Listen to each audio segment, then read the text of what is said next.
Welcome back, everybody, to the Hair Metal Massacre podcast. My name is Steve, and I love live music. Who's this right next to me, this handsome gentleman right here? Drum roll, Mr. William Fincher. Live from great state of South Carolina. Live from the Greer Palace? Yeah, here in Greer. Here in Greer. I'm holding it down up here in the Berg. You know what's funny? Went to Sam's Friday night, didn't see our dude. Uh-oh. I can't remember dude's name now because he's traveling for the holidays. Could be. He might have went back up to, I think he was from Pittsburgh. Anyway. I could see that. Welcome, everybody. If you've been riding with us a while, you might have noticed a wide gap in episodes since the last one dropped. A lot of things have happened. And I guess the elephant in the room is we are now a two-man show. Feldman has had to bow out due to work constraints, and we thank him for all he's contributed, and especially the mic and laptop I'm using right now. Very generous of him. He's still a brother. Yeah, there's always a mic open for him if he wants to come back, and we're just going to keep rolling as a two-piece, perhaps occasionally have some guests, but we can't keep us down. Since the last episode, the Damn Yankees episode, I got married. In personal news. Yeah, man, we went out to Vegas as Halloween, just before Halloween, and got married on Halloween by Elvis. And it is still up on the Graceland Wedding Chapel Facebook page if you want to see the wedding. I was wearing a snazzy gray and black leopard print blazer, and she was in all white. And it was a hell of a fun time. I mean, it was, Vegas is like my third Vegas trip this decade. So I've been kind of spoiled on that front. But the cool thing is I knew where shit was, what was cool, what necessarily wasn't. Didn't make it That's to the a great thing about going places more than once. Yeah. Get a feel for the spot. You're a tourist, but not. Yeah. Yeah. And I just remember walking out I think it was the first morning, and it's like that dry heat. I'm just like, God, I love this place. Although, but to be fair, behind the Flamingo, there is a funk of, it's not sewage, it's weird, restaurant-y smell. I don't know. I read something about it's from the sewer system. I don't know. Anyway, fun times in Vegas. We hit all the tiki bars, of course. Went to Universal Monsters. There's a permanent year-round, Halloween-ish walk-through horror stuff. They got Universal Monsters, Texas Chainsaw Massacre.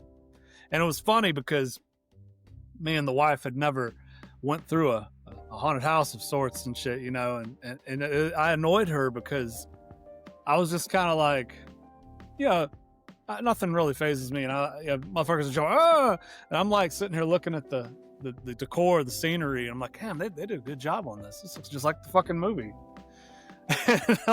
She's like, react. I'm like, oh, okay. I mean, because she's a thespian, if you will, or former thespian, did a lot of theater and stuff, and it was a hoot. We the first night there went to a show called Absinthe.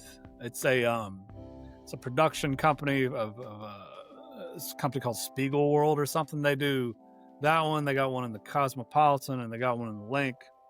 Damn. And yeah, they got a few shows, and it's every night show is it's under a big top, and it's a round stage in the middle of the place. And so it was jugglers and contortionists and a guy and a woman spinning around not trapeze but rope circusy stuff. And the ringmaster, if you will, was he's heckling everybody, or not heckling but breaking everybody's balls when he first came out, and he saw me. So we had front row seats, of course, and he's like, "What's up, Tattoo Daddy?" This guy was totally channeling Beetlejuice. And he's like, "What's up, Tattoo Daddy? I think you're so cool. Yeah, wait about 10, 15 years, all that alcohol, let's catch up to you." Da-da-da. So, of course, towards the end of the show, he wants to present a challenge for me and her. And then there was an older dude kind of near us that was sitting there with 3 women.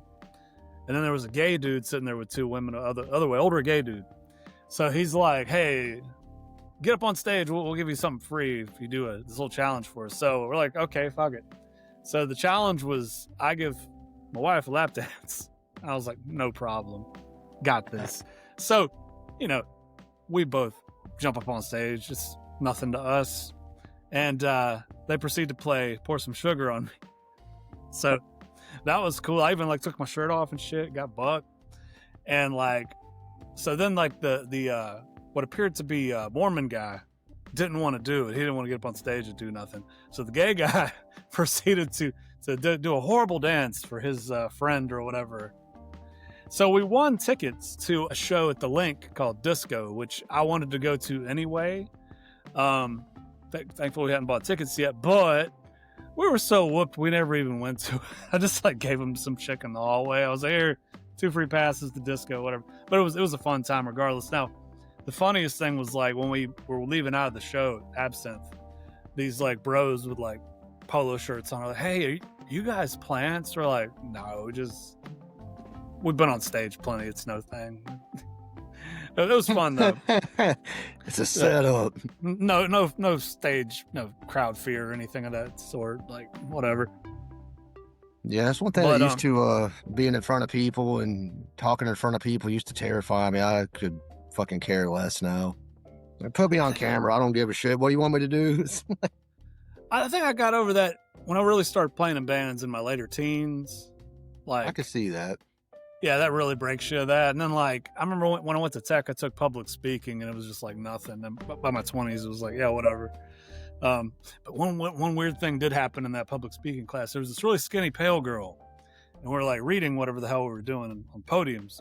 And she started like breaking out, like turning red. She had like red spots on her and shit. And I was like, anyone else seeing this? What the fuck's going on? And apparently that's some kind of reaction some people get when they're nervous. Mm-hmm. Weird. Damn. Shout out to Greenville Tech. Yeah, shout out to her for trying. You know. Yeah, she made it through, but it was like it really threw me for a loop. I was like, what the hell's going on? Face them demons, lady. Yeah. In other news, we have a revised logo for this new era. If you're looking at it on whatever you're looking at us on, you'll see the new logo. It's magenta with a slime green glow to it. But we also got stickers, a little more simpler version, but got stickers. I don't know. I don't really want to mail these to people, but if you're local, send a self-addressed stamped envelope. I don't know. We'll get to that. I got an idea. So got stickers. Made a new friend the other day, or an acquaintance really. So I was leaving my mom's from band practice. My band practices in my mom's basement. Yes. And I'm turned a corner to get to the main road, and I see a dude raking leaves at a house. I don't know who the fuck lives there. But the motherfucker's got a dirty, rotten, filthy, stinking rich shirt. Nice. I was like, hold up. So of course I stopped and get out.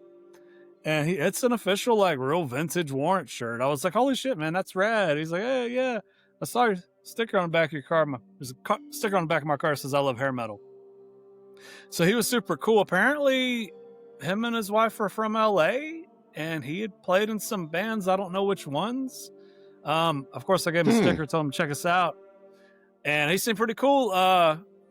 Probably in his 50s or so, if I were to guess. So I look forward to getting to know him better. So he played Gazaris and Roxy and everywhere out there, and when he lived in LA. So I was like, damn, that's cool. I think he was a guitar player. Nice. Yeah, moving on. The show now has an Instagram. I thought we've been chugging along with the Facebook page, and I was kind of like, there's an untapped demo of potential listeners. Oh yes, the people that totally like deck out daily, dressed out like it's the 80s, like they're 80s rockers and like super authentic. And these people are all over the world. Now, I've seen collections of them at M3, and I was like, oh, that's cool. Those are mostly like kids in their early 20s or something, but there's people running the gamut all over the world, I've come to find out. And they're very like, follow you, follow me, real cool. And we get a lot of love on the Instagram so far. So thanks to y'all for nice. Doing it. We also have a Rumble. I just started tonight. It's kind of an alternative to YouTube, and classic metal shows on there, and they have a whole like subscription thing now, but we're not going to do that.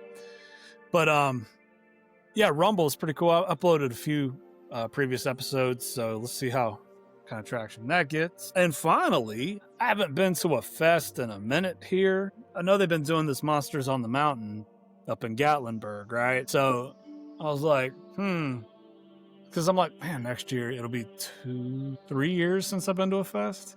So I was kind of eyeing this, and I was like, the first band they dropped was your favorite, White Lion. I was like, so then they go Tora Tora and Sebastian Bach. Actually, I think he was first. Bach was announced. Then we got Night Ranger, Dangerous Toys, Ted Poley of Danger Danger, the singer, Warrant, Reb Beach, I guess, will be playing solo stuff. Nice. Tuck Smith from Atlanta, a friend of a friend. It's kind of just power pop, Cheap Trick meets Thin Lizzy, T-Rexy kind of stuff. Saw them at Tribbles a long time ago when he first went solo. He used to be in a band called the Biters. Vandenberg, guitar player, he used to be in Whitesnake. Apparently he would be doing a Whitesnake set.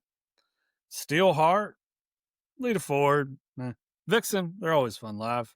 Faster Pussycat, Wild Streak, Bad Marriage, and they're ponying up for some work visas, boys. Cruel Intentions from Norway and Crazy Licks from Sweden.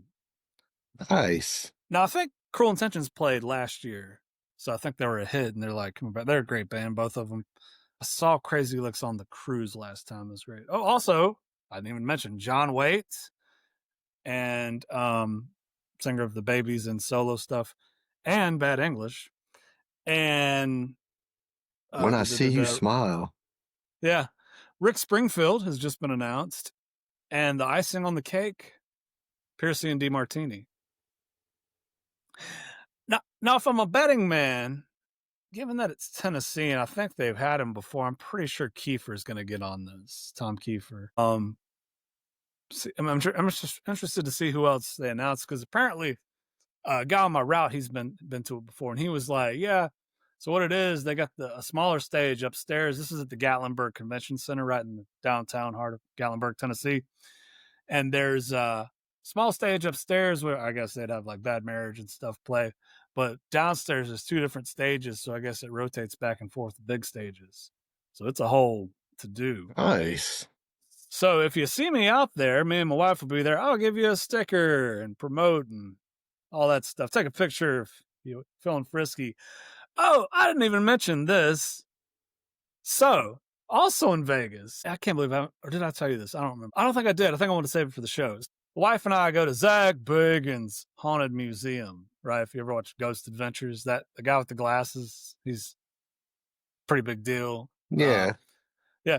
He has a haunted museum out there, which I went to with Feldman back in 2022. It's got like, they got like Jack Kevorkian's van. They got Charlie Manson's ashes and shit. They got the haunted rocking chair from the Conjuring movies and the real life shit that happened and all kinds of crazy shit. And so we're standing in line. So you literally have to stand in like 3 lines before this thing actually gets going. Because they only do like so many tours a day.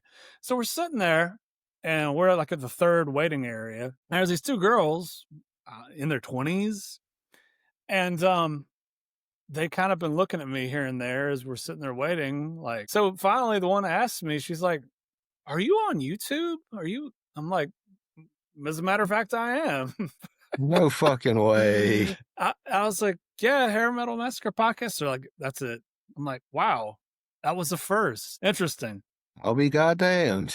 So shout out. I think said they were from Idaho. Yeah, shout out to the Idaho girls if they're watching or whatever. That was the first. I don't know. I think I've been recognized for bands before locally, but anyway, that was interesting. I've only been falsely recognized once. About 8 or 9 years ago, I was downtown Greenville, and some drunk dude thought I was his lawyer. He was like, "Oh shit, man!" I was like, "He's like." Dude, you should have played along. Like, "Yeah, man, come to my office Monday at 9. Yeah, we need to talk." I was trying to figure out who he was, because he was like, he's all drunk. But then he was like, "You're not my lawyer," and I'm like, "I don't practice law, my dude. I'm a blue collar man, but thanks." Nice. Clean up all right sometimes. At least I used to. Yeah, you always clean up nice. Are you wearing a robe right now? I sure am. I love it. Every man should own a robe in my book. I do agree. Yeah. My Much my as I dad hate wore winter, I do love my robe. my dad wore robes, so I wear a robe. My dad wore a watch, so I wear a watch. My dad rode a Harley, so I ride a Harley. My dad wore cowboy boots, so I occasionally wear cowboy boots. It's a lot of My interesting dad did not shit. wear a robe, but Oh, my dad lived in his fucking robe. Like on a weekend, he had this raggedy ass. It was made from towel material. It was blue. And that thing, he wore that thing till it fell off of him. It was so torn up and beat up. He would do shit like that. He also wear like overalls, like Pointer brand overalls, so they fucking fell off of him. He was wild like that, I my dad guess. wears some overalls. Overalls, man. Anyway, tonight we have our 11th episode, and it's this band is also at Monsters on the Mountain. Lynch Mob. That was a not updated flyer I was looking at, and won't be the same lineup as on this record, but George will be there. That's what I guess really matters. So we're doing Lynch Mob's debut record from 1990, Wicked Sensation. Now, a little background on this: Lynch was the guitar player of Dokken for many years, and Dokken's heyday. Was Back for the Attack his last one? That was 87. That would make sense. Yeah. I want to say. Back for the attack. I think that was his last one. Anyway, I've never claimed to be a Dokken expert, but I know people who are. Anyway, so he leaves, and I guess he's got something to prove to old Don. Fuck you and your last name. I'm gonna start a band with my own last name. I guess that was his thinking. And he, funnily enough, now I knew Mick Brown, drummer of Dokken, played on this, but I didn't know he stayed in Dokken. Like I thought he pieced out on Don and joined George, but no, I guess it was just okay. Like he just recorded the album. Interesting. On that note, this fucking album, what can we say about the production, Fincher? Exquisite. Chef's kiss. Oh my god. Exquisite is what that's. They don't do it like that anymore, unfortunately. As bad as sometimes money was in music, I do miss the days when record labels just threw money at bands. And because this album came out what, 90, correct? October 23rd of 1990. Okay, so yeah, but on Electra. You might agree, but to me now, I'll listen to and not just hair metal stuff, but just any genre of music. But I just feel like production quality peaked between 1989 and 1992. There's shit now that has never been remastered, but it sounds fucking stellar. It sounds better, cleaner than shit that's coming out now. And this is shit from like 35 years ago. I love it, but I also realize those days are gone forever and they ain't ever coming back. So it's like Blue Murder and that's another Bob Rock quality production. Fucking yeah, Use Your Illusions. Yeah, Bob Rock. I mean, Sonic Temple by the Cult. I was just about to say the Cult Sonic Temple is another prime example of like I don't know what happened. I mean, also the 90s styles changed and people wanted to tone shit down, I guess, in the grungy or whatever era. And I don't know, man. I'm just kind of, when I record our shit, I want it to sound as good as humanly fucking possible. Because that's what lasts, the record, not live shows. Granted, it's good to be good live, but the record's what lasts. And this record, Wicked Sensation, was produced by Max Norman. You know a thing or two about Max Norman? Max Norman does good work, man. He's worked with several people, but two of my personal favorites he's done are the album we're reviewing today, and little controversial take, not really in this genre, but my favorite Megadeth album is 1994's Euthanasia. Similar to this album, just exquisite, just beautiful, thick, velvety, lush production. It's great. What's the single on that one? I think that had, as far as big songs, that like a Tout Le Monde, that like semi-ballady type, kind of half French song. Oh, okay. I think there was a video for it. Is Sweat and Bullets on the one before that? Yes. Euthanasia was the one with like the babies hanging from the clothesline. Yeah, on the front cover. Yeah. I'm not. Full disclosure, I'm not the biggest Megadeth guy. I like a handful of songs, but I wouldn't call myself a fan. But I was a right lot on. bigger into them back in the day, but yeah, really about the only Megadeth I want to hear now is if I want more polished, cultured, adult oriented Megadeth is Euthanasia. But if I just want to hear some thrash and shit, they're I guess this is what their third album. So far, so good. So what?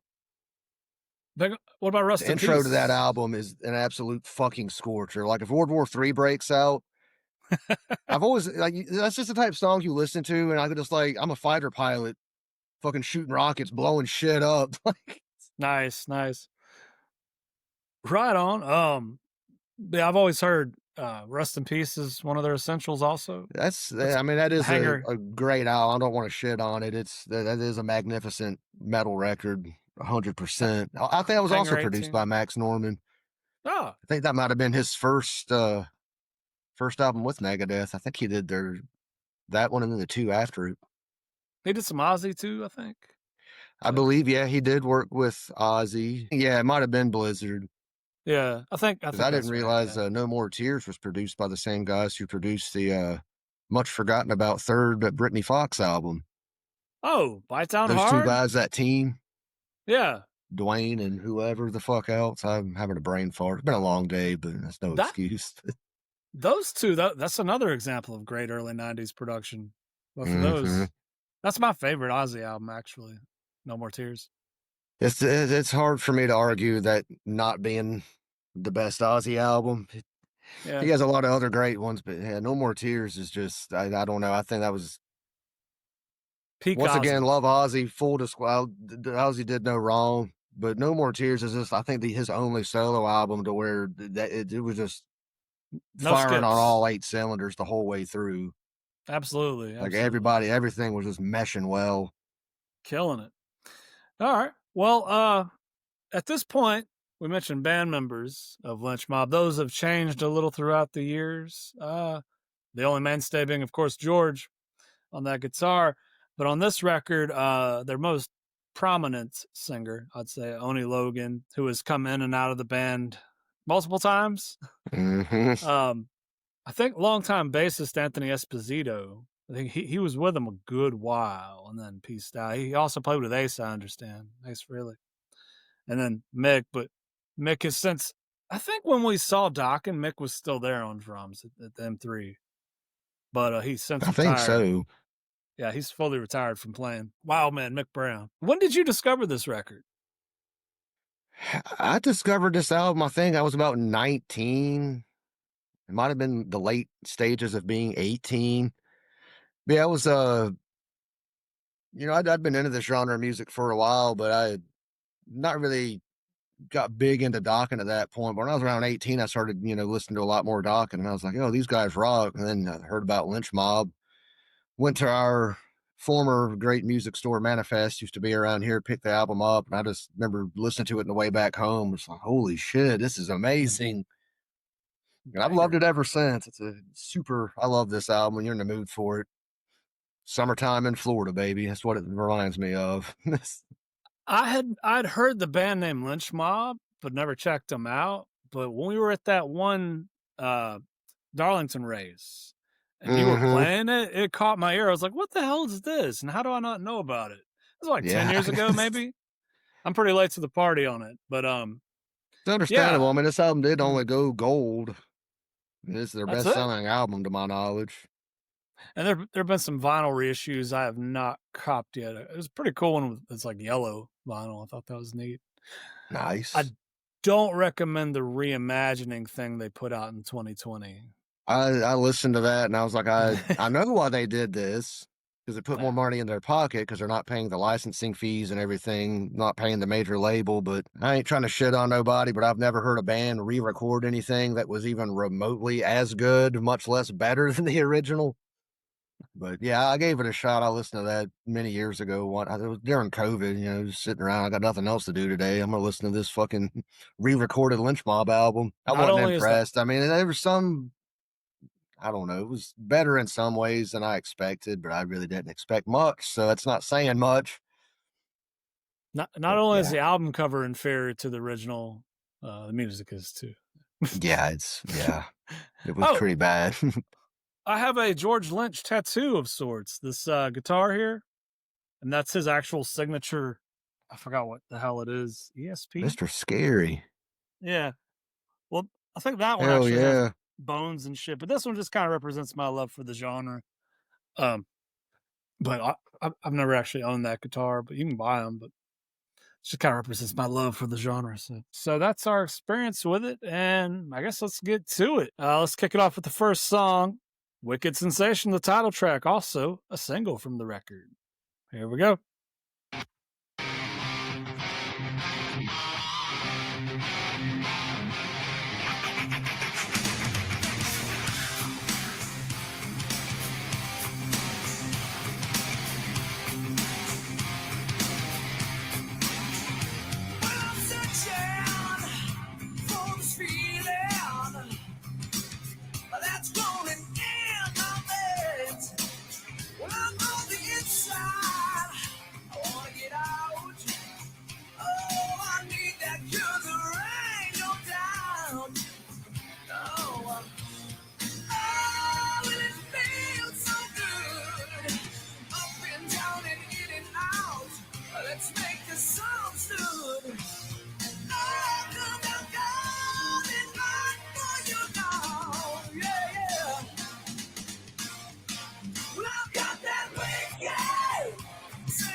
Nice little post-chorus.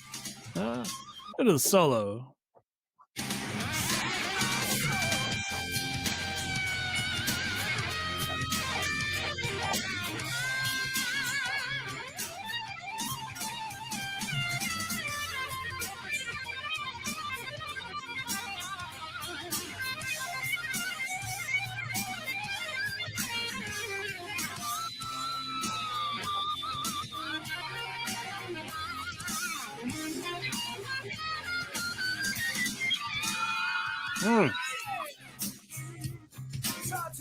Why do I just know that this director of this video also did like Alice in Chains No Excuses video?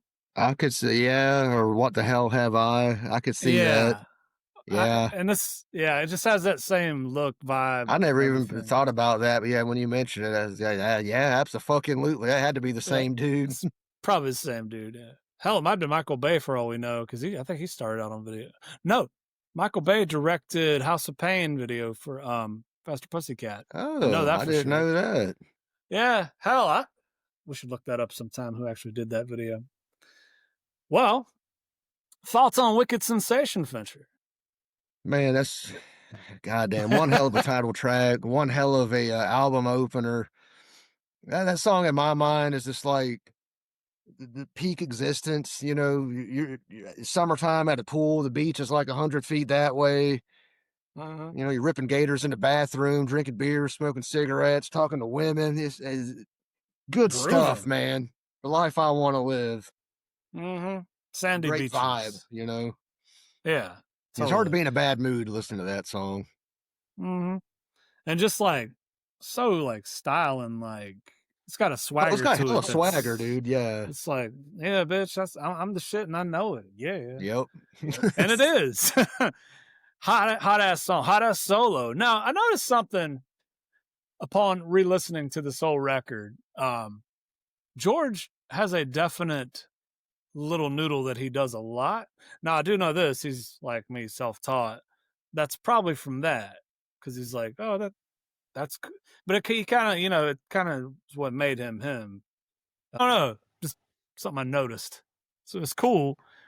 Just the certain stylistic things guitar players do. Like fucking Zakk Wylde with the pitch harmonics. It's a very distinct thing he does. Have you ever, not to get too far off subject, but you ever checked out George Lynch's solo album from like 92 or 93? It's just George Lynch. It's like one of those like just guitar shred albums. Oh no, I did not know this existed. Yeah, check it out when we get off the air. I think it's on Spotify. Oh, okay. Yeah, and he's got a bunch of other projects and stuff. He did something with King's X dude. And oh yeah, that's KXM. no hell, what is the name of that band? I think it's KXM. Yeah, KXM. Yeah, yeah, it's good stuff. Yeah, I figured that out by accident one time. I was at what's his name, drummer Franklin's Korn. record shop. Yeah, I was just in there just looking at random shit one day, and I was like, "What the fuck is this?" And I picked it up, and I was like, "George Lynch." It was like George Lynch, the drummer from Korn, and Doug Pinnick. Yeah, Doug Pinnick from King's X. Yeah, Ray. I was like, I didn't know this existed, but I'm going to buy it, and it's not the best stuff in the world, but it's quality. I think I own like all 3 of their albums. I think they have. King's X is an interesting band. They have a very big cult fan base, and a lot of it's musicians, kind of like Rush. I don't know. Most of 3-piece bands and their cult fan bases. I don't know. It's interesting. Moving on. Yeah, the band. I think King's X has said back in the day, they said we got way more requests for other musicians for a copy of our album than we ever did in sales. Yeah. I was like, that's, I guess, a compliment, but dude, I got the best compliment I've ever had in my damn career the other day. So before went to Vegas, right? Played this fest over off Buncombe Road at the Paper Moon Studios. And it was a Mosh for Lives fest. Yeah. And it was like mostly like metalcore bands and shit, but we're like, whatever, we're down for whatever. So there's the headlining band's called Jaw Jacked, and they're a metalcore band from Spartanburg. So I'm sitting there talking to I guess he's a guitar player for him. And he's like, yeah, man, we're like, da-da-da-da. I'm like, cool. I was like, somehow we got on the subject of 13 Shots. And I'm like, hey, man, let me know what you think of us. Like, what do you think we sound like after you hear us? And he's like, okay, I'll do that. So I'm really good at that, like pinpointing this, that, and the other. So I go and talk to him after we're done, and he was not even kidding. Well, this kid had to be like 22, maybe. He goes, yeah, here's some kind of Guns N' Roses and Metallica. And like your voice, you sing kind of like the Zeppelin guy, like Robert. I was like, Robert Plant. Thank you, dude. Something I never thought I would hear in my life. I think I told Brad this, and he was like, full of surprises. Yeah, I was like, I don't know about all that, but I mean, it's probably the effects pedal I use. It puts a good echoey thing on it. That's probably what kind of made that seem. But yeah, it was a fun show. A lot of cool people there. Had a good time for a good cause. And we're also playing Asheville in January and February. So that'll be fun. Damn, road warrior. But I mean, it's kind of weird getting stuff around here. Plus, right now we're kind of focused on writing and recording. So, but I am a fan of the Wicked Sensation. It is a jam. Let's see here. Go back. Yeah, I imagine touring probably does go better in the spring or summer. Yeah, it's more people coming out and stuff and all that. Winter can be tough. I mean, yeah, I think most bands record their stuff in the winter. I mean, summer is the touring season. So there's that. I love live music. I just love live music, I tell you. Let's play the second single and second track. I'm gonna take you down, bathe you in the river of love.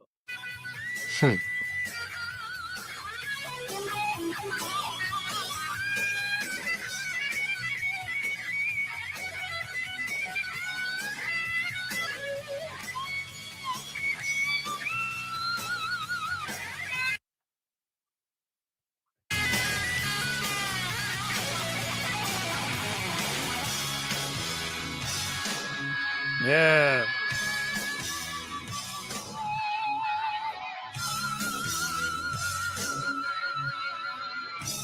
Yeah, man. Only I think that was re-uploaded a year ago. That video, because there was like it's a lot cleaner than it used to be. Yeah, crappy quality version on there for years, and I was like, oh hell yeah. Yeah. Also, side note, Nelson's After the Rain, same story. It's like in hella HD now. Good cheesy fun Nelson song. So yeah, man, dude, that's the fucking single for your ass. Like, dude, like that might have been the song I heard when we were at the race. Like I was like, what the hell is this? Like that little post lead down. Dun, dun, dun, dun, dun, Yeah, dun. that It's so song's melodic. yeah. Straight fire. That might be that's a contender for one of my favorite songs on this album. An essential of the genre, I would say. Dude, and then in the video, dude, they're riding Harleys back when Harleys were Harleys. Like, dude, no stupid fairings and shit. Great, fun stuff. I mean, I don't think we can praise it enough. It's got a hell of a tune, man. That is 10 out of 10 all fucking day. Very well written. Just the arrangement, everything's just wonderful. Like, dude, without a doubt. Have you ever seen Lynch Mob? No, unfortunately. I think I've seen them twice. Nice. Yeah, at least twice. Once so way back in like 10 years ago at in Atlanta, there was this fest called Farm Rock, and it was at an old expo center in Norcross, Georgia. Okay. And it was great, but the ex-wife was pregnant with the twins at the time, and we go down there, and we got a hotel room, of course, and it was LA Guns, Tom Kiefer, who had just started playing solo, Warrant, Night Ranger. Yeah, I think it was Brittany Fox. And Femme Fatale. Anyway, it was a hell of a time. I think Kip Winger played solo acoustic. Yeah. It was a fun show. I remember I wore a vest with a wasp back patch, and everybody was like, dude, wasp. I was like, yeah, man. And hell yeah. Wait, I had a point to this story. Oh, Lynch Mob played. I remember George was playing a Les Paul, which I was like, I didn't know he played Les Paul. It's weird. And he had like a blazer on. He's all fancy looking. I was like, strange. Anyway, and then I saw him in M3 2018. But yeah, these first three songs, all single. No, I'm wrong. River, Wicked, and Bed of Roses. So Sweet Sister Mercy was not a single. Interesting. Yeah.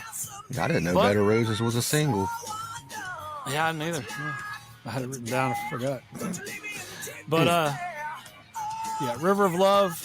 Add it to your essentials playlist of the genre. I would definitely say, dude, like everything you want. Just, dude. And you know, speaking of my ex-wife, I used to tell her all the time. Why I love hair metal? It sounds like freedom, man. Like cheesy as that sounds, freedom. Yeah, you're right, and that song is a perfect example of that. That's it right there. Biggity bam. 100%. So of course she. Only in recent years I understand she's actually given some of it a try, which I was like, oh, that's interesting. Also rap, which was very out of. Like, who even are you? Like, what? Anyway, we'll move on. Be like that, bro. You never know what you'll try. Nah. Anyway, here's a little Sweet Sister Mercy.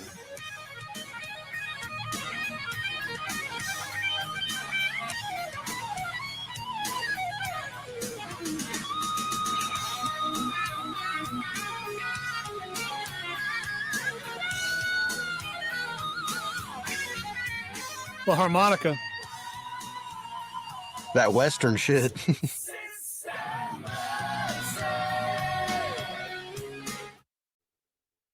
Dude, like, let's notice, like, there's overdubs of the rhythm guitar, which they're not there live, but you don't even notice it. Like, because he's... and I remember, like, being pretty damn drunk last time I saw him at M3 and like, singing along. Such a great sing-along chorus, you know? Oh, God, yeah. Yeah. Seems like any song in this genre with Sister in the title is pretty good. Sweet Little Sister by Skid Row. I'm trying to think of some other ones. But yeah, thoughts on Sweet Sister Mercy, Fincher? Oh, it's an absolute banger. Fucking track just starts off with such fucking muscle. And then, like you said, it's got this like great melody, great just loud sing-along chorus. It's a testament to this genre. Exactly. Yeah, you mentioned the Western thing. I don't know why I haven't mentioned this yet. This, just like that damn Yankees record, got that Western thing going on big time. Southwest. I mean, how the video they're riding bikes in the damn desert. I was about to say, even in the videos for both videos for this album, it's all some shit out in the desert, sand. Yeah. Desert rats. But let's move on. Big fan. Big fan. The very first. Let me see. Let's go ahead and show them all left here. Nice little bluesy creeper. Good stripper song. Yeah, 100%. Yeah. I love how, like, in the verses, the guitar kind of like just kind of it's like building a tension of shit's about to explode. Just like the transitions. Yeah. You can't beat the fucking transitions on this record. Like, the songs just going from chorus to verse or verse to chorus, just the little minutia is tip top magoo. Yeah, definitely. I once again, this song having that kind of a bluesy vibe. I think it's just a testament to this band and the depth and the just different influences they can draw on and successfully execute. It's kind of flawlessly. Just like I said, the way the shit all connects is just it's almost uncanny, but good bands can do that. Oh, have you ever heard who Lynch would cite as his influences? I guess probably Jimmy Page. Oh, it was Hendrix. Never mind. Yeah, I can totally hear Hendrix in him. Yeah, but no, I can't recall ever hearing him or reading anything of him saying influences. But I would like to know. Probably a Blackmore guy too. Like, Deep Purple, that. Definitely another one of those musicians bands. Yeah, but Richie Blackmore was, the whole band was murderers. I mean, good God, the first two Marks anyway. Wait, no, Mark 2 and 3. Excuse me. Wait, whichever one did Black Knight. Ian, what's his nuts on vocals, and then when they got close. Oh, Ian Gillan or whatever. Ian Gillan, and then they got Coverdale. Those two eras. But I like Hush too. That's a good single. Yeah. Earlier on. Did you see David Coverdale announces he's retiring? I saw that earlier today. Yeah. Oh, I guess it's good to retire with dignity, I suppose. Like, don't just keep kicking it till you can, because you ain't worth the shit no more. I saw some footage of Kiss at their little Vegas thing. No, I did not go to the Kiss thing in Vegas. That was a week ago. I was already gone. They had where's their residency at? It was at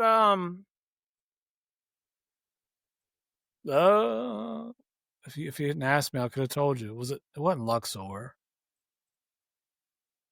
I feel like I knew too. I'm just drawing a blank now. I think it was somewhere on the Strip. I forgot which one. But yeah, it was like I watched some of the first few songs and it was like, Paul, I love you, but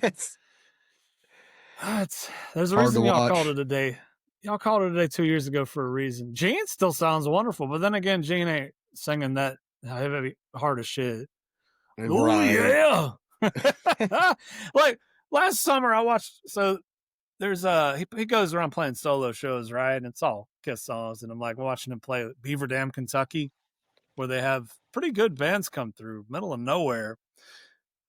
But watching somebody like HD recorded, put it on YouTube. I was like, God, he still sounds like the fucking 70s. Gene's still killing it.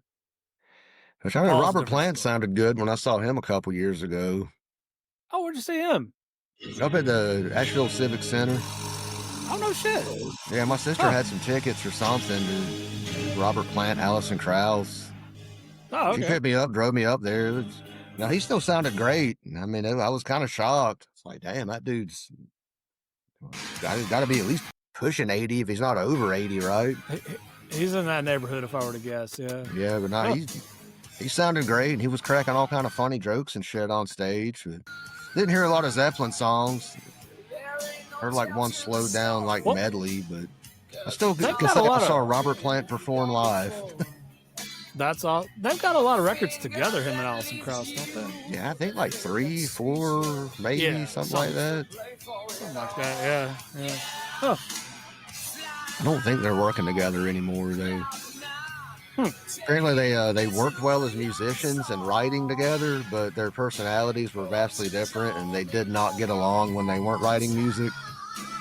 So I think they decided to, as fruitful as this collaboration is, it's really starting to show signs of strain. It'd be like that with musicians, I can testify. Oh, yeah. Well, yeah, like anything else, man. You might meet a woman that's fun in certain ways, but you just really don't mesh outside of a certain things. Dynamic. She might just be a hell child. Oh. Little atmosphere here at the beginning. I love it.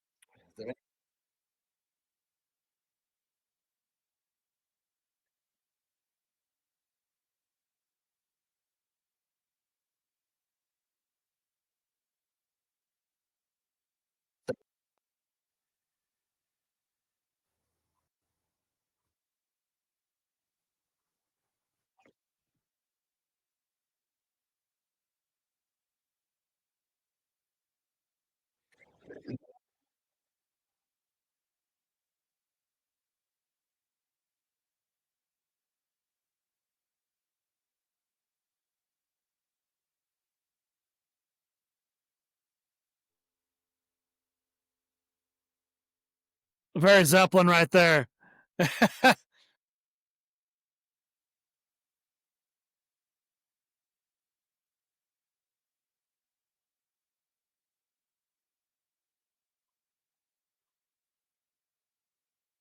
Fincher, what you like better, this song?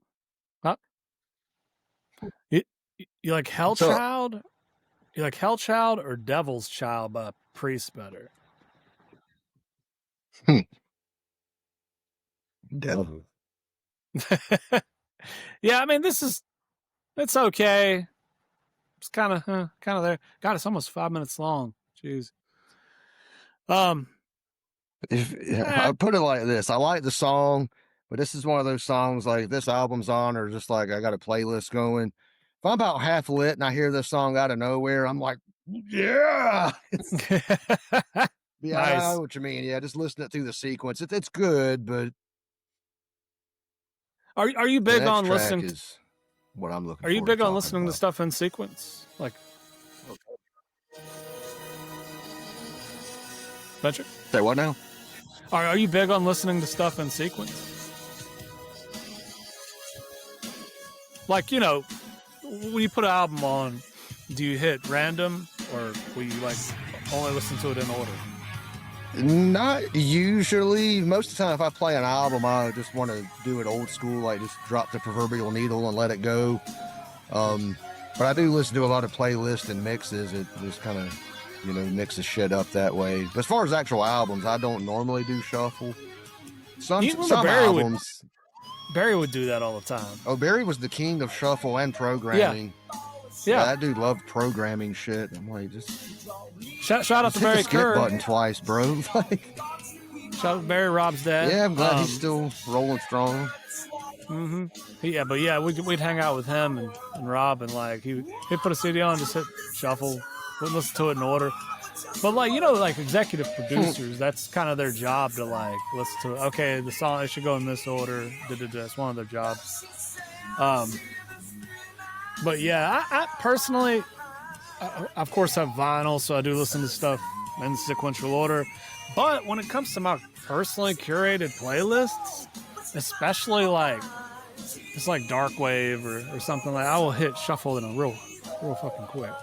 Or I'll do these things where it's like the artist, and I'll put super tape So I got Rolling Stone Super Tape. I just put every album I like on the fucking playlist. So I just hit shuffle. Surprise me. Yeah. Super Tape. That is fun occasionally. Well, another song about a broad. She's evil, but she's mine. Great intro. Oh, hell yeah. Yeah. Kind of Pink Floyd-y.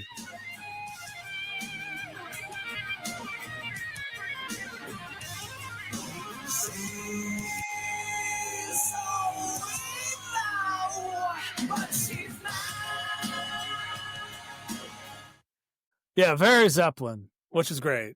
Yeah, this definitely is top 2 best songs on this album, in my opinion. I agree. Much like Over the Edge by LA Guns, very Zeppelin. But that's great. I've never connected those dots, but yeah, that's a banger too, man. Oh yeah, banger and very Bonham inspired beat. You can tell just to start out. You know, LA Guns was one of those bands. It was weird. Like most bands, when I get into them, especially like older bands, I'll kind of just go through their whole catalog. But LA Guns, I listened to their debut album, liked it. And that's the only album of theirs I listened to for like 3 or 4 years. And then I was like, well, let me check out Copped and Loaded. And I was like, oh man, this slaps. Listen to that for like 3, 4 years straight. And then finally I moved on to Hollywood Vampires and was like, oh my God. I don't know why that's like the only band I can think of I've ever done that with, but it's kind of cool that I did. Yeah. There's still fresh stuff. Saw the progression. Yeah, those 3 are tune. Essential in my opinion. But yeah, man, dude, yeah, that's another stripper song. Oh, big time, man. Hell yes. Speaking of strippers, they'll come up later on this record here. Actually, the very next song. Hell yeah. But yeah, dude, this song, Chef's Kiss, like murders, like when they play it live, like, dude, killing it. Yeah, Chef's Kiss. It's like everything else on this album, most everything, man. Like the writing's there, the arrangement's there, the production's there, the talent's there. What a pleasure. Yeah. How lucky we are to have experienced this record in our life. Some never will. It's a blessing.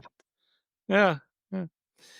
Some people, I'm always tripped out by people that like won't listen to anything older, or like they won't give something older a try, or like people are wild with that, man. People are weird. Yeah. Like, you know, Rob Zombie has a personal like philosophy that he can't listen to music made by people younger than him. I was telling my son Harvey, I was like, I'm 90% like that. Like, I don't know. I'll give something newer and younger a try, but in general, that's kind of it always kind of has. Well, they do say you learn from your elders. Yeah. I mean, a lot of the dark wave are like pretty, like in their 20s and 30s, I assume. Anyway, she's evil, but she's mine. It's a great tune. Love it. Essential. Did I play that at my wedding reception? Do you remember? I do not recall. That was on that playlist, but might have been. Yeah, that seems about right. Who knows? I remember y'all came out to believe in a thing called love. Yeah, we did. Yeah, our first dance was to Motley Crue's "Without You." Yeah. God, that feels like so long ago, but not. Oh, well, yeah. It was a minute ago. Yeah. Time flies. Yeah, yes, it does, man. Darkness is back out playing a lot. I don't know if you know. I mean, I don't think they ever took a super long break, but yeah, I hadn't read up a whole lot about that. But yeah, I saw something about they're back out there and supposedly got some new stuff in the works. Yeah, they've steady dropped records at least every 2-3 years. I mean, I wouldn't say I'm a fan, but I don't mind them. I was a fan many years ago. I was all about them for like, especially those first two albums. Mm-hmm. I was all about the Darkness. I don't know what happened. I guess I just. Well, the singer dude got strung out and kind of that was their big break. Like they took a long break while he was in rehab for coke addiction and shit. Yeah, he was partying a little too hard. It happens. It happens. Been there, they're done out there that. hitting it. They're hitting them stages more so these days than the blow. Well, speaking of stages, let's get that girl on the stage. Just the dance of the dog. Cool thing about this song is the less is more philosophy. Like the verse is how it chops up. It's like guitar stops, then it's back. Always like a lot of bands employ that, but like I kind of the laid backness of this song, like especially the pre-chorus. This band's big on pre-choruses. I just realized that. I love that also in a band, which would explain my love for this album. Yeah. The extra TLC to the song. It's just like a little, you get a cupcake, or you get a cupcake with a little extra sprinkle of sugar on top, They're both good, but you're like, oh, that extra is pretty nice. Daddy appreciates it. Something I've been meaning to mention this whole fucking show is I heard an interview with George. Yeah. It was in 2020 as a dude's little piddly podcast like us. And he had him on there talking about that reimagining of this. And George claims that Oni was not doing well in the studio and that they used most of the tapes were like practice tapes for his vocals. And I don't buy that, George. It sounds a little too good. I don't know. Well, Max Norman is that good, but yeah, I know what you mean, Max man. Magic. That's a producer can only do so much, man. Like, yeah, I mean, especially back then. I mean, yeah, I don't know, man, because I had read or heard something years ago about how that's part of why Oni was out of the band after this album. Was I heard he was good in the studio, but like live, he just wasn't disciplined. You know what I mean? He like just couldn't pay attention to a schedule. Like couldn't. He was a kid too. He was he was like drinking at the wrong times. Like he'd be like 20s. Sober like all night. And then like an hour before the show starts, he was like, "Yeah, let's do shots.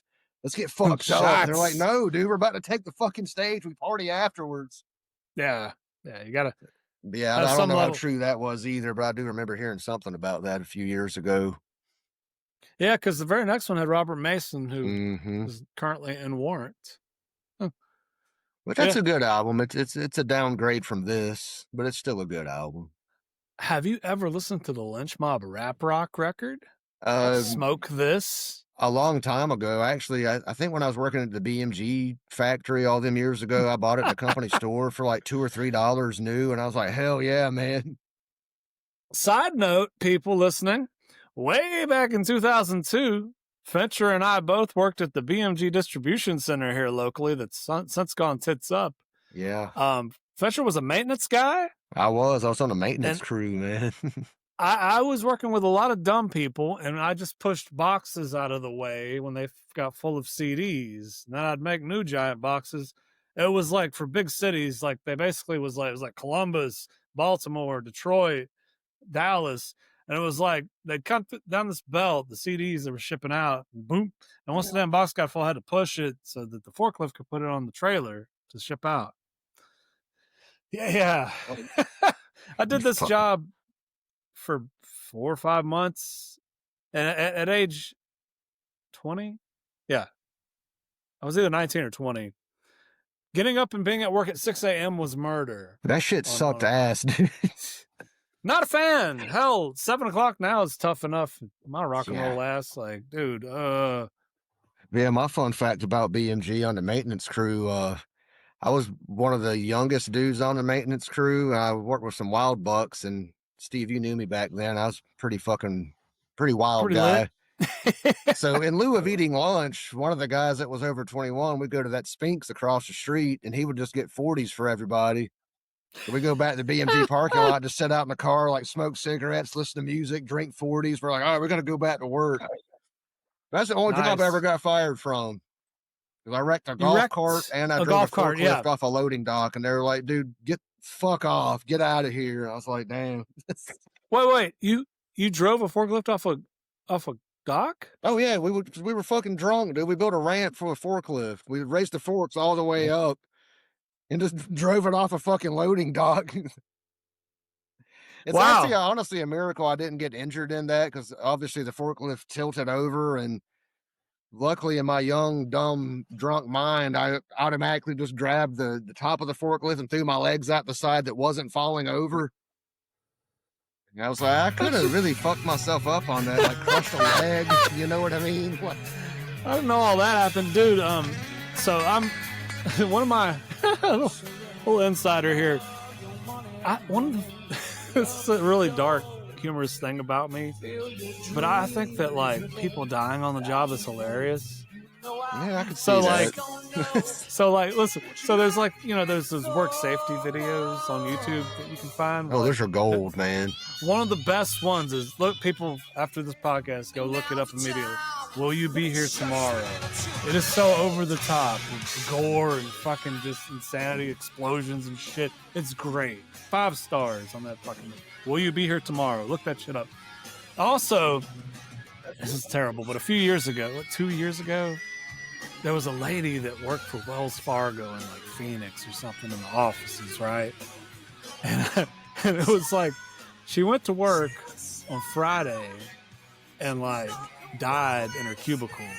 I guess she worked in kind of a sparse part of the fucking building. And so she was dead and was there all weekend dead into Labor Day. And they didn't discover her until Tuesday.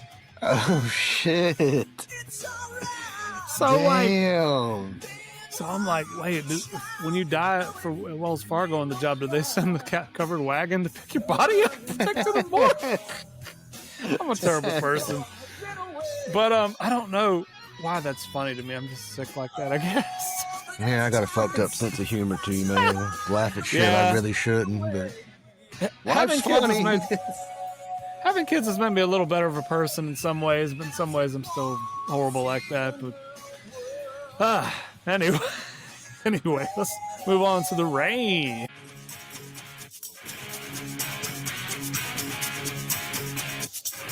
Good little tune. I like it. Kind of reminds me of that Enough's Enough tune, In the Groove. I dig it. Went to a little website called songmeanings.com. They didn't have a whole lot of people commenting on songs off this record, but back 4 years ago, someone named Bacon Pie commented that addiction and logical consequences is what this song's about.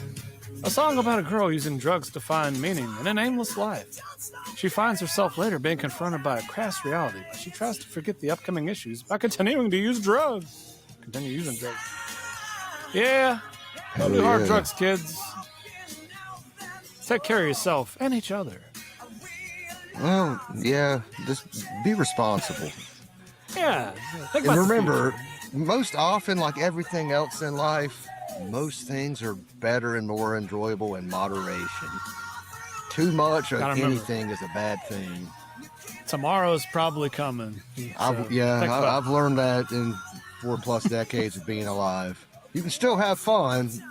You gain a little life experience. You know how far to push it and when to chill out.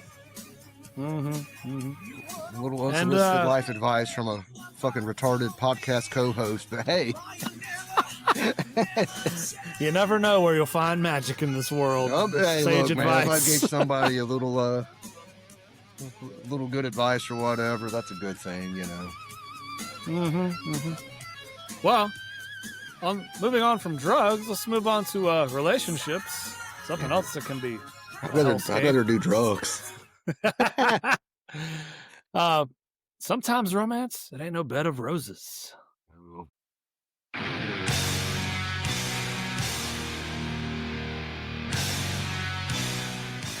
Huh. Seems like the rhythm was louder than the solo on that one. Interesting. Production tricks.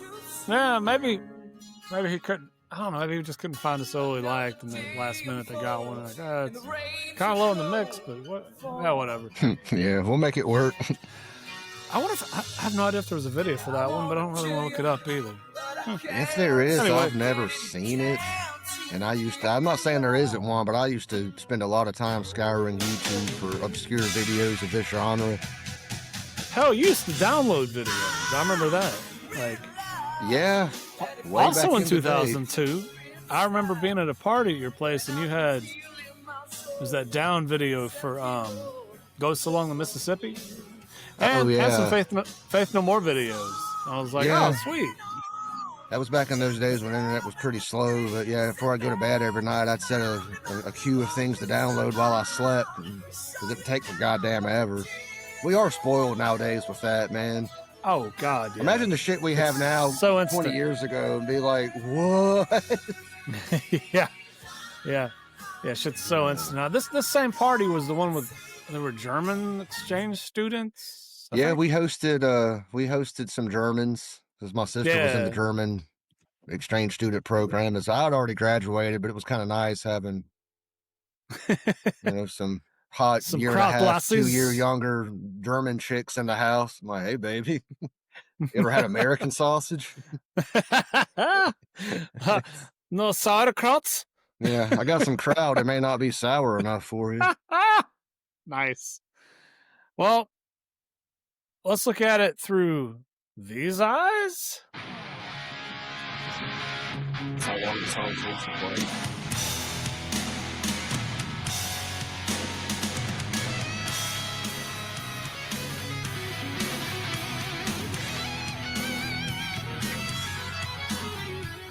So this track and the next one, I can kind of do without.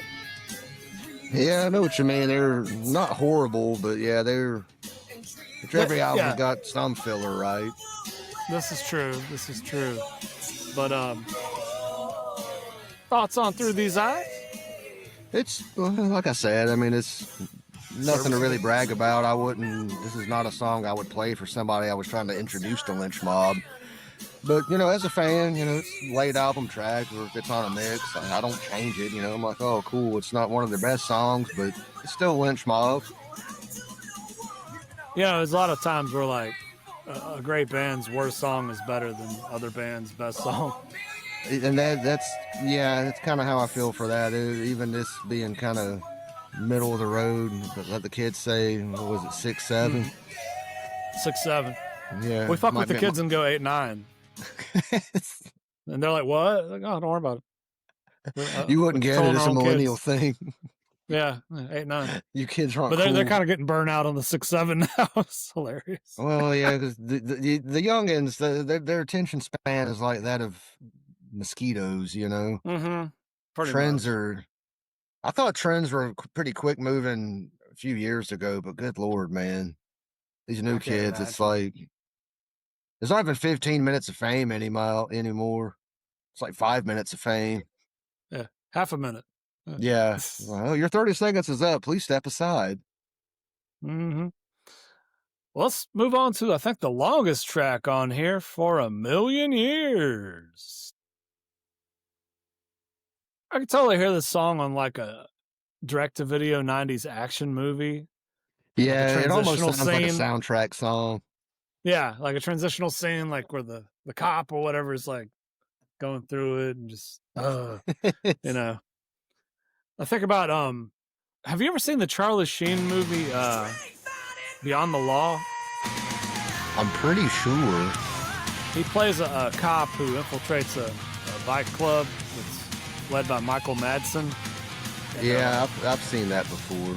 Yeah, the picture quality is terrible, but like it's a good little direct-to-video movie for my money. I'm partial to biker movies, but that one's fun. It's just dumb fun. But sometimes those are the best ones, man. Everything ain't got to be fucking highbrow, fucking mind-blowing, philosophical. I just watched the Charlie Sheen I'm a little late to the party, but I watched the Charlie Sheen documentary on Netflix. It's a 2-parter. Interesting. That motherfucker just falls upwards constantly. Like some people got it that way, man. He got it like that. I mean, his dad was a famous actor. His brother That too. does go a long way. So he was good. I mean, it's like, dude, he's just fucking, speaking of partying too much, good God. And people were literally in the doc talking about he's built different. Like, he's built like Motley Crue, I guess. Partying level. Like, what? Huh? If I ever get rich, I'm going to like pay some university to do some research on these certain 80s people that could party that way. Like, what genome did they have that other people don't? Right. Like, what sets them apart scientifically? Mm-hmm. Yeah. We should breed people like that. We should. We need more of them. Better, stronger humans. You can't kill us. Eugenics. Well, here's the closer. Another good one live. It only has 257,000 plays on Spotify. Weird. That's shocking. Interesting. Damn, does this song have 2 pre-choruses? I think it does. Hell yeah. Yeah. 2 scoops. What I love. Yeah, good intro. I love how the verses are like kind of descending, but then it comes back to rocking. Then we're descending, back to rocking. Cool shit. Fun live. I think they open with it usually. That would be fucking rad. Not mistaken, yeah. I mean, when you see them live, this is mostly what they play this album. I could see that. Very few other tracks. But this is kind of George's gold standard as far as the Lynch Mob goes. Thoughts on Street Fighting Man, Fincher? Fuck, it's a great way to end the album. It's a fucking super tough song, pretty heavy song, you know, kind of kicks you in the ass, reminds you just how good this band is. Finish out the record. Got some swagger, got some attitude. So George was like 36 when he recorded this? I wonder, like, what he could bench back then. Yeah. He was born in 54. I mean, that makes sense because they had already had a whole career with Dokken at that point, and Dokken started in the late 70s, but damn, I never even thought about that. Yeah. Good for us middle-aged guys. Maybe I can have my own wicked sensation. Gives me hope. It was 36 or 34, somewhere in there. Like 54. Nice. I can't math. Yeah, wait, there's 4. Yeah. Math not my strong suit. But that was Wicked Sensation by Lynch Mob. And Fetcher, what is a wicked sensation? What are they talking about? We didn't even talk about that on the first track. Well, judging by the first track, I'm assuming it's sex? Some adult carnal delights? Adult activities. Could be wrong. Like I said, I didn't write the album. I don't know, but gonna make a wild guess there. Yeah, probably. Well, it's that time again to rate with the gold skulls. I'll let you do the honors first. Give me a summary and why you're rating it, what you are, overall thoughts, strongest tracks, all that shit.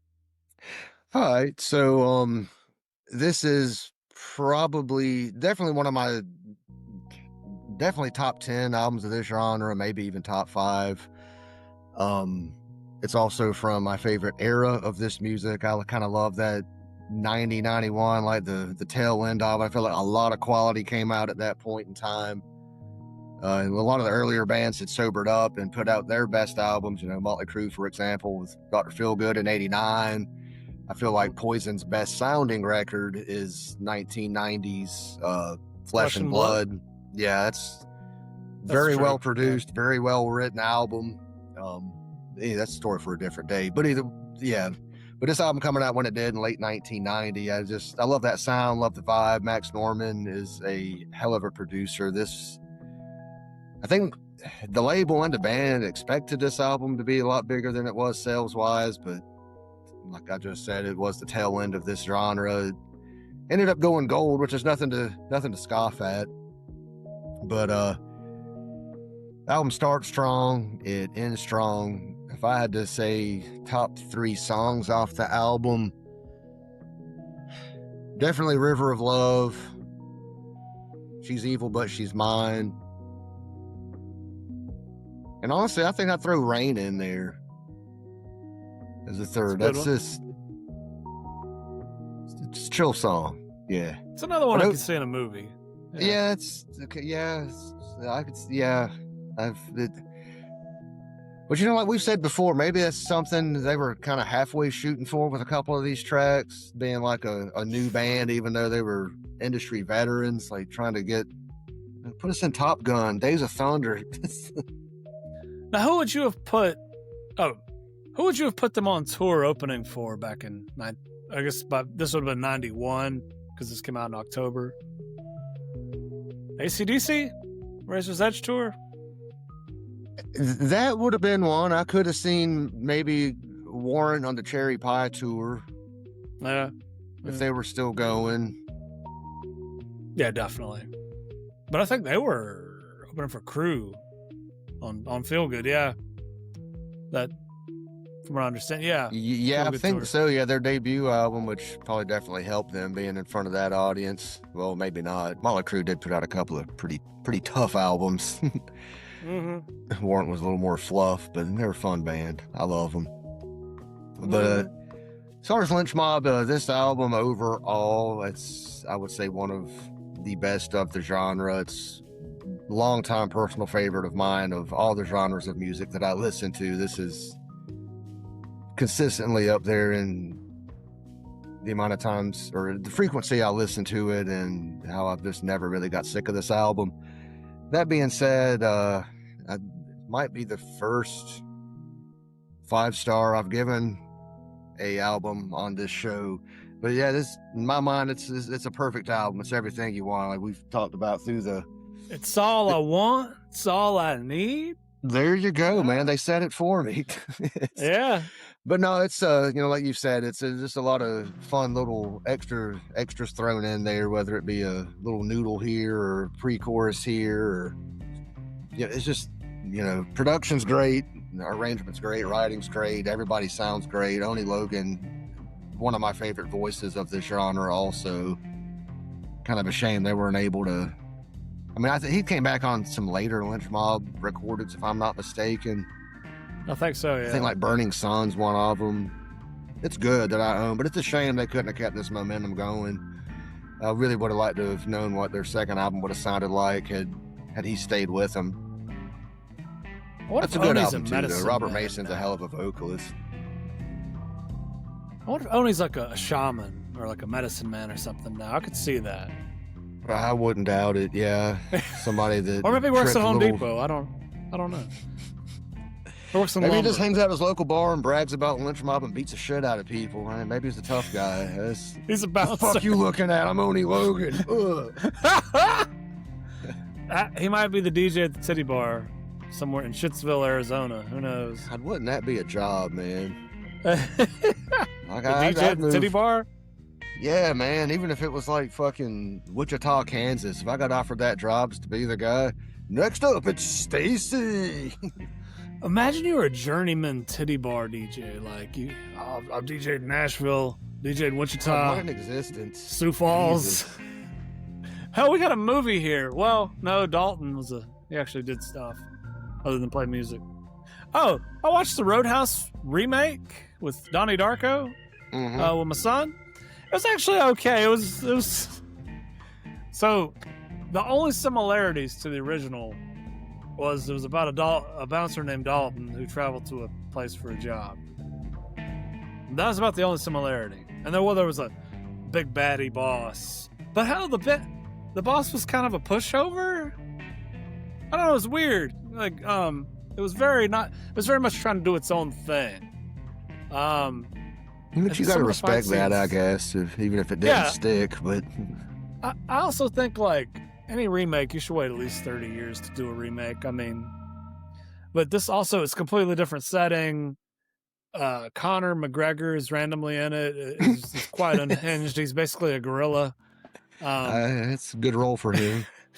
Yeah. It's fun. Check it out. I don't have Prime, so I had to go to my ex-wife's house to watch it with my son because they have Prime. It's funny. A lot of shit I want to see is on Prime, but I don't have Prime. I got Walmart Plus, but not Prime. Walmart Plus gives you Paramount Plus, but whatever. If I'm not mistaken, I think my my most recent ex still has me on her Prime account. Because I don't watch much Prime TV, but I think I accidentally clicked on it the other day and I was like, oh shit, it still works. She ain't bothered nexting you off of that. I got you. If I remember correctly, I think she told me she was trying to log into that account for her own shit like a couple years ago and we were still together, and she's like, I can't log into it. But she had 8 billion email addresses, which I don't know why. She's like, I don't remember which one it was, and I don't remember the password. I think that's a red flag, Fincher. There's a reason she's an ex, Steve. Well, so you're going that should 5? have been like a 3-month fling. I really have no idea why that dragged on for 6, 7 something years. But I can relate. My previous run before this, my wife I have now. I can relate. Well, you're going 5 gold skulls, eh? I got to give it 5, man. I know that's saying something. I feel like that's really, but to my knowledge, I don't know if have any of us given anything 5 skulls so far. No. Yeah, I hadn't thought so. So this is a first. I know that's saying a whole lot, but I honestly feel that way about this album. I've been listening to this shit for damn near 25 years, and it never gets old. Always rocks. It's always there for you, old George and the boys. Having a bad day, throw this on, knock back a beer. You're like, hell yeah, man. Life ain't that bad. I find it interesting that an album this good is basically a deep cut. Like, it's kind of obscure. Like, how the fuck? I mean, I was into all this stuff, and it's like I'd never really heard it till 10 years ago. But in any genre, there's deep cuts people might miss. I mean, oh, of course, man. They're getting more and more rare, but even still to this day, I'm like, how the fuck have I never heard this? But it's good when it happens. It's like, oh shit, it's a fresh nugget. Yeah, there's gems everywhere. Sometimes you gotta dig. I'm with you. The production is out of this world, mind-blowing, still 35 years later. By the way, she's 35 this year, this record. Jesus, I'm old. Anniversary. Total 2 filler tracks, but like we said, really only...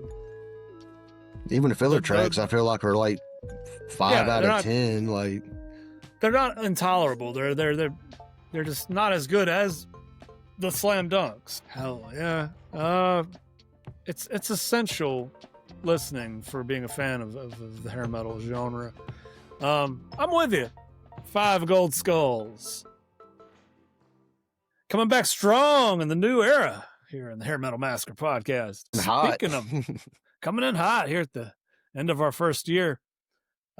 Speaking of that, I want to get 2 more episodes in before the year is over if we can.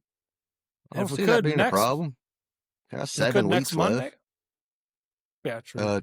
To my knowledge, I don't think I'm working Monday. I'll text you and let you know, but my phone's way over there. But no, I'm pretty sure because I know I'm working all weekend.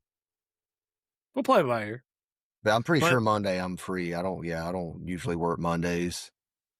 At least I got 2 more anniversary records. Okay. I got 2 more anniversary records I want to get in before we're done here this year, within the year.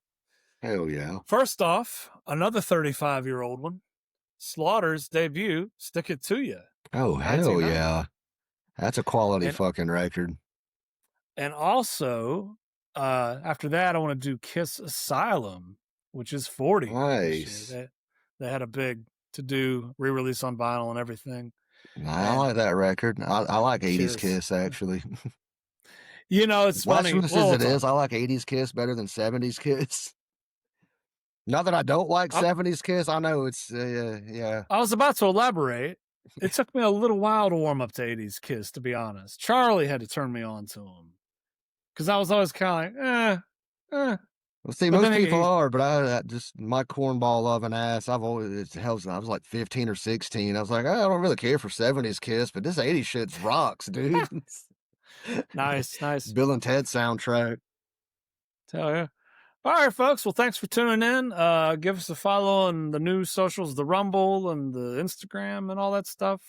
Oh yeah, there's a Twitter too, an X. Nice. but I don't really do much on it. As always, there's a Facebook. And thank you to all the new followers and listeners and people, fans we've made around the world. And if you have complaints, grievances, or suggestions, email us at hairmetalmassacre@gmail.com. And here in the States, this Thursday is Thanksgiving, and there's plenty to be thankful for. There's also plenty to gripe about these days, but we'll make it through. We're going to be all right. We focus on the positives. Positive, yes. Silver linings. Silver lining. Be thankful for what you got. I mean, I tell my kids all the time, when they don't want to eat dinner, some kids eating out of a dumpster tonight, and you won't complain about what we eat.